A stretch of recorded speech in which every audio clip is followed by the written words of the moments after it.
Hello, curious minds. Welcome to our corner of knowledge. Today, we're going to travel back in time to a land of emperors, dynasties, and ancient secrets.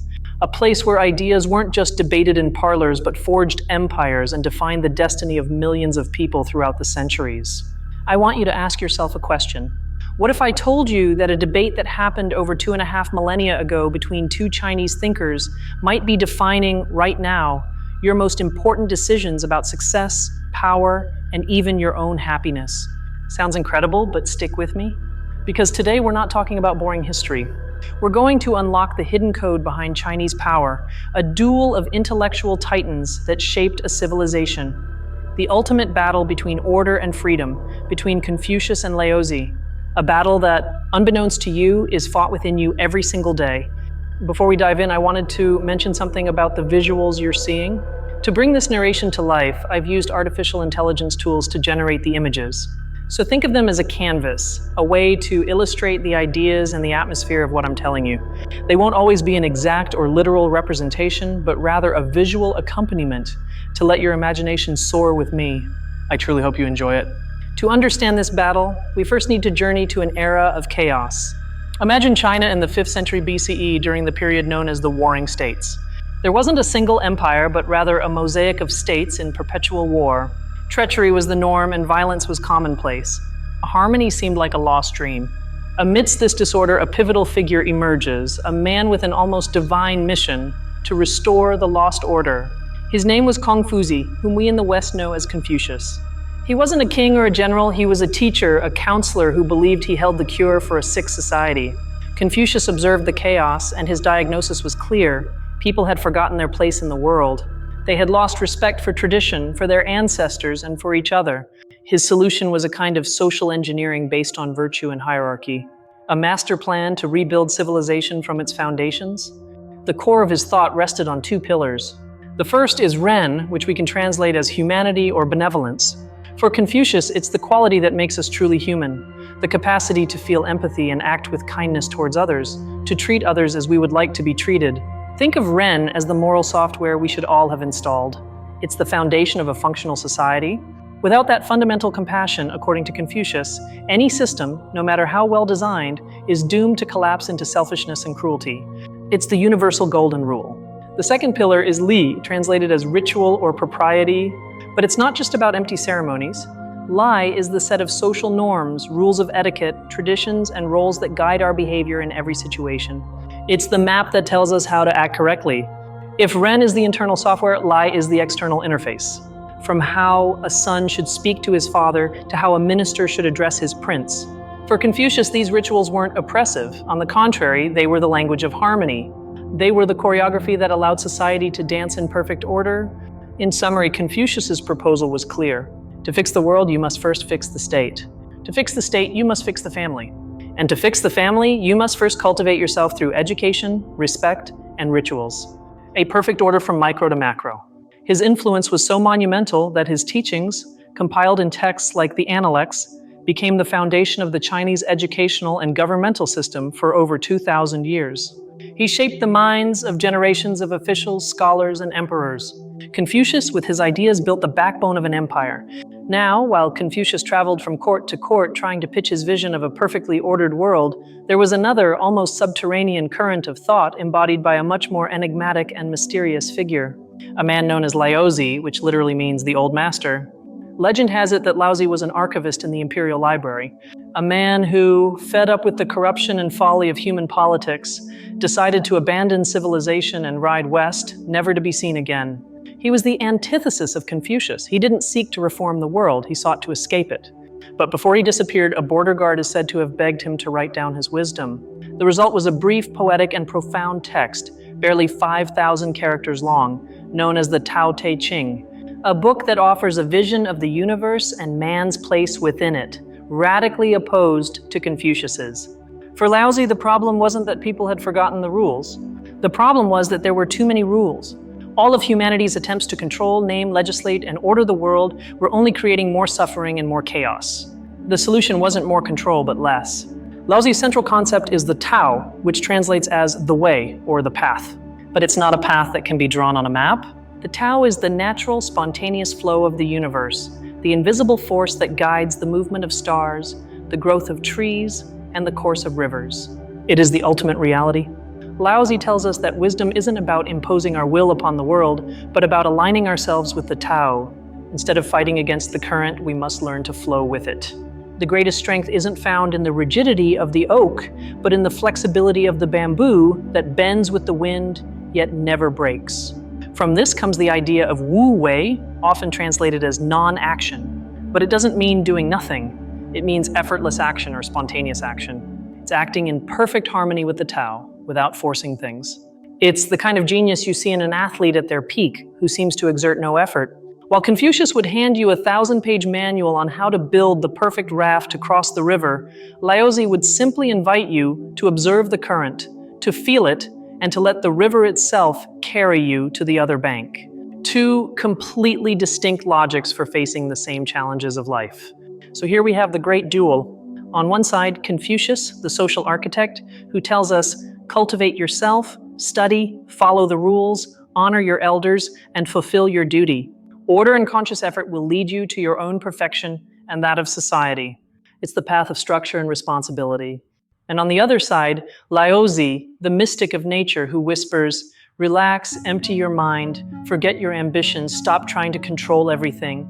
Flow with the universe, be like water. True mastery is found in spontaneity and acceptance. It's the path of freedom and intuition. Let's take this clash to a specific battlefield. How should a leader govern?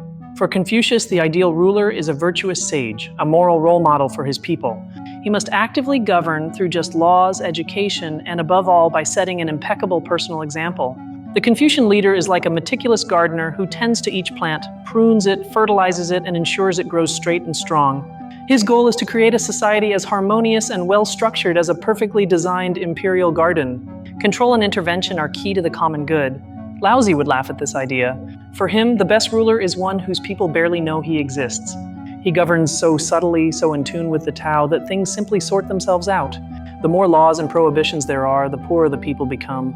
The more the government intervenes, the more chaos it generates. The Taoist leader is like gravity, an invisible force that keeps everything in its place without any apparent effort. He doesn't give grand speeches or impose grandiose projects. He simply creates the conditions for people to prosper on their own. It's the art of governing without governing, the ultimate expression of wu wei. Now let's think about personal life and success. Confucius would tell you that the path to success is rigorous study, hard work, and building a strong network of social relationships. Reputation, honor, and service to the community are the measures of a life well lived. It's the ethic of effort and social achievement. Laozi, on the other hand, would warn you against this pursuit. Fame, wealth, and power are burdens that pull you away from the Tao. True success is simplicity, inner peace, and connection with nature. He who is content with what he has will always be rich. It's the philosophy of sufficiency and inner freedom. So here's the dilemma, isn't it? The modern world seems entirely Confucian. It pushes us to compete, to build a resume, to follow the rules of the social game to get ahead. The pressure for performance, for being a productive member of society is immense. We live in the machine Confucius helped design, but at the same time we feel a deep yearning for what Laozi offered. Stress, burnout, and a sense of emptiness make us seek an escape. Movements like minimalism, meditation, or the desire to unplug and return to nature are a Taoist cry in the midst of our Confucian world. The battle between Confucius and Laozi isn't just ancient history. It's the tension you feel between fulfilling your obligations and following your passions. It's the struggle between planning every detail of your future and learning to go with the flow of life. It's the conflict between being and doing. For centuries in China, these two philosophies weren't always at war. Often they coexisted in a fascinating way. Confucianism became the official state philosophy, regulating public life, politics, and family ethics. It was the operating system of society.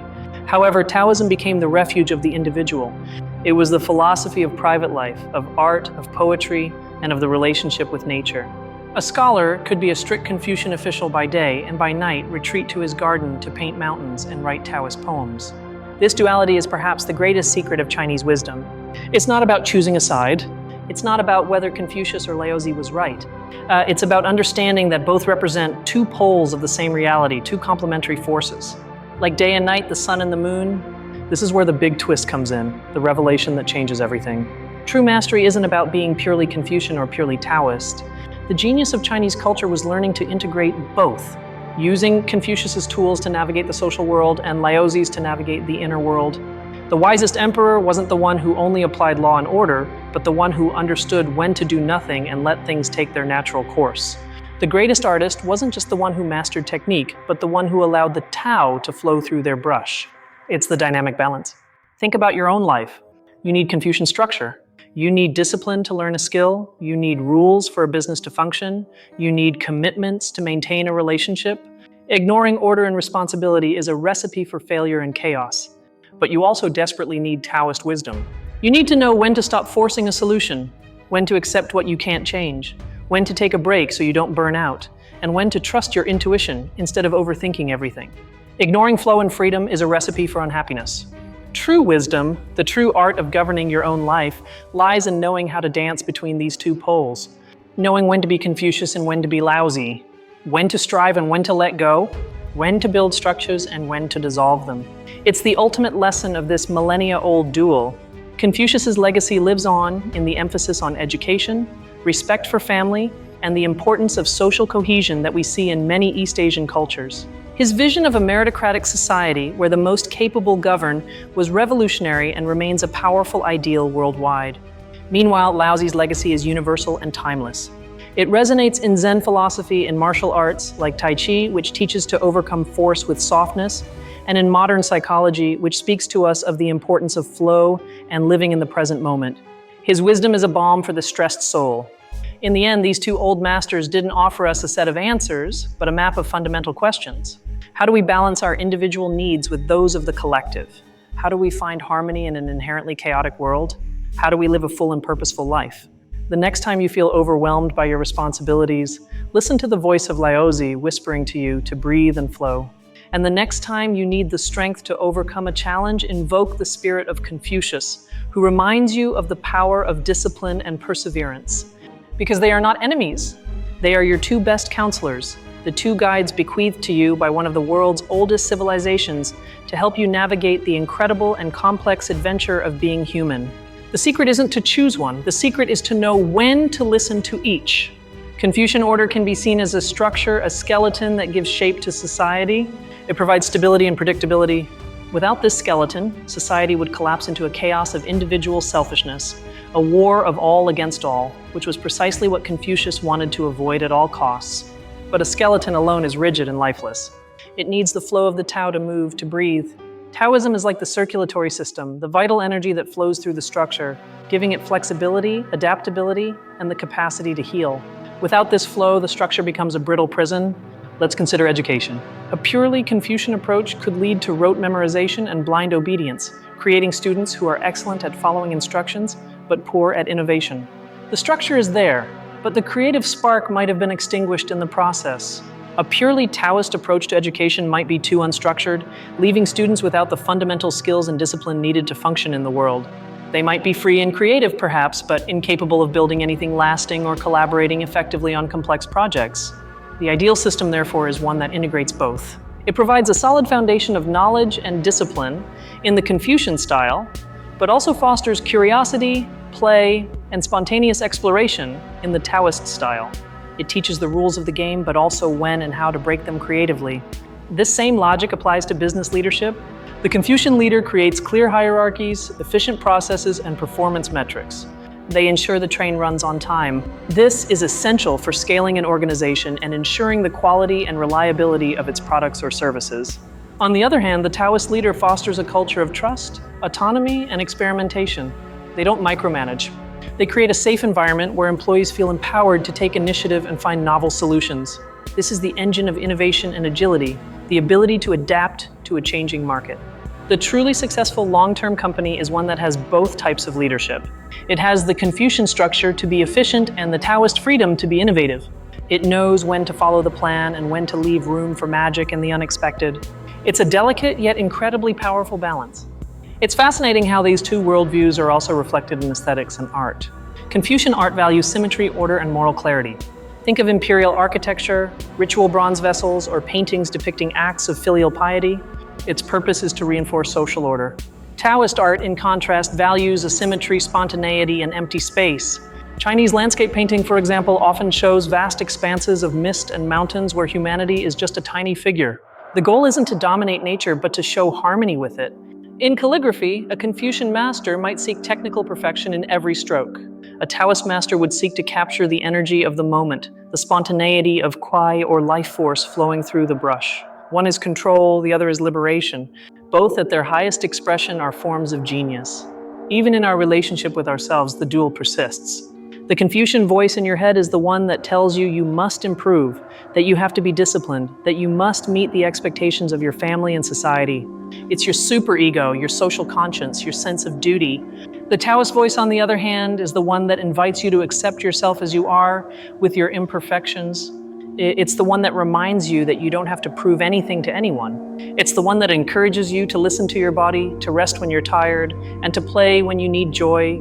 It's your most authentic and intuitive self. Mental health from this perspective isn't about silencing one of these voices, but about getting them to dialogue. It's recognizing your duty and responsibilities without being crushed by them. And it's honoring your need for freedom and authenticity without falling into selfishness or negligence.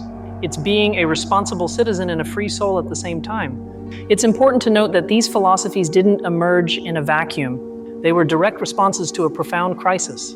The violence and uncertainty of the Warring States period forced the brightest minds to ask, how can we live together? What's the best way to organize society? Confucius looked to the past, to a supposed golden age of the Zhou dynasty, and believed the solution was to restore the values and rituals of that era. His approach was conservative in the sense that he sought to conserve an idealized social structure.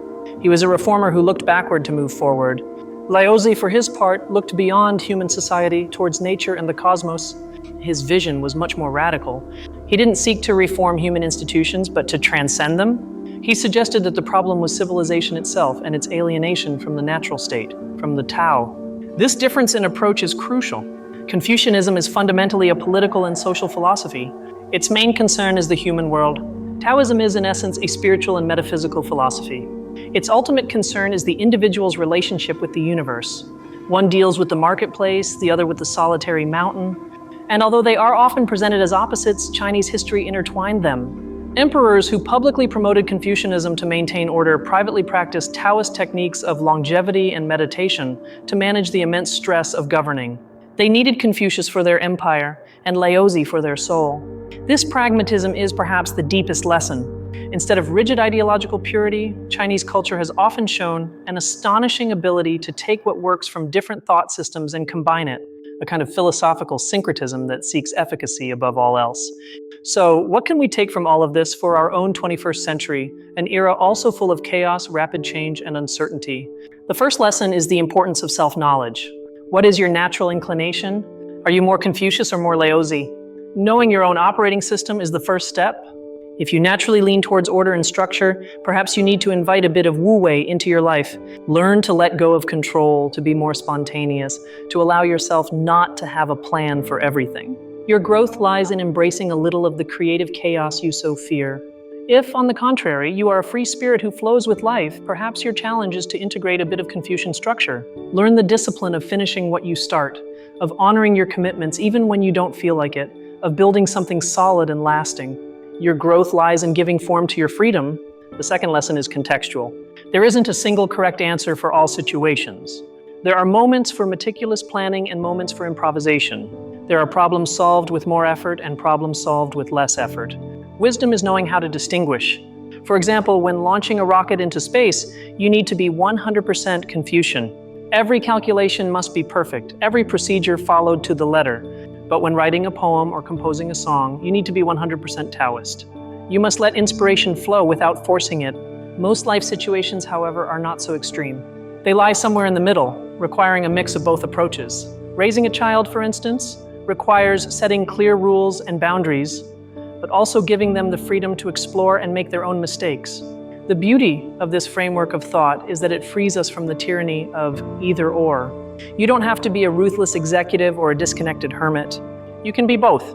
You can build a successful career and at the same time, cultivate deep inner peace and connection with nature. The great ancient Chinese emperor Qin Shi Huang was an extreme Confucian. He unified China through iron discipline, standardized writing, currency, and laws.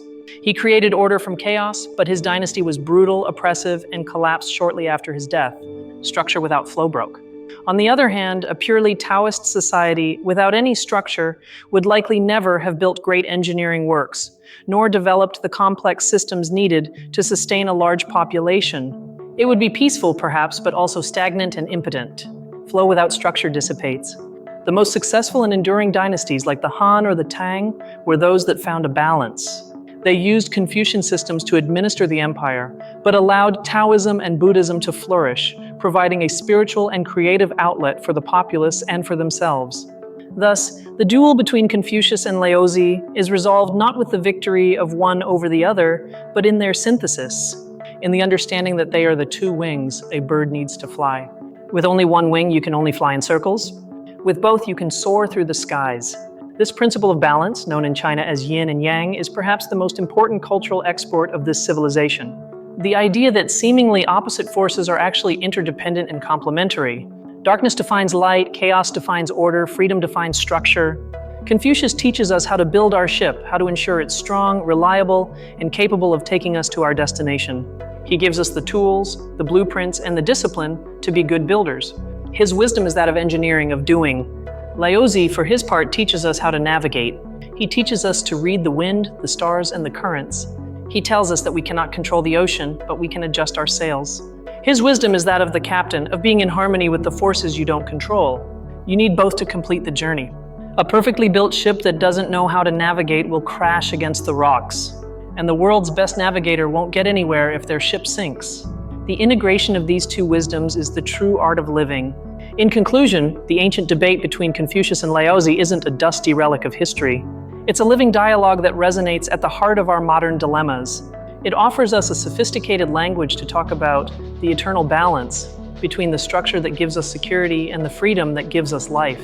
It teaches us that harmony isn't a static state, but a constant dance, a perpetual adjustment between our responsibilities and our desires, between our role in the world and our deepest essence. A dance between duty and letting go, between control and trust. By understanding the tension and complementarity between these two forces, we not only better understand China's fascinating history, but also gain an incredibly practical and profound map for navigating our own lives, careers, and relationships.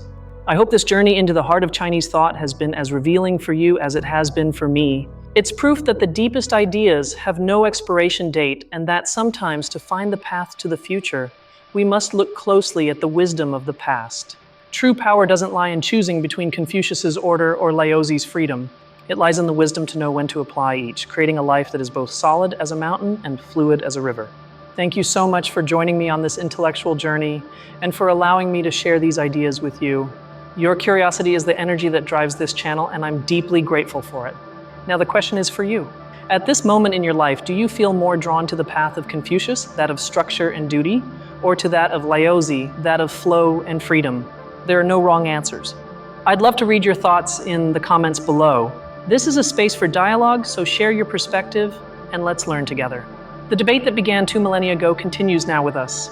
And if you're passionate about these journeys through the great ideas that have shaped our world, don't forget to subscribe and hit that notification bell so you don't miss any of our future explorations. Until next time, curious minds. Keep questioning, keep learning, and keep seeking balance in your own lives.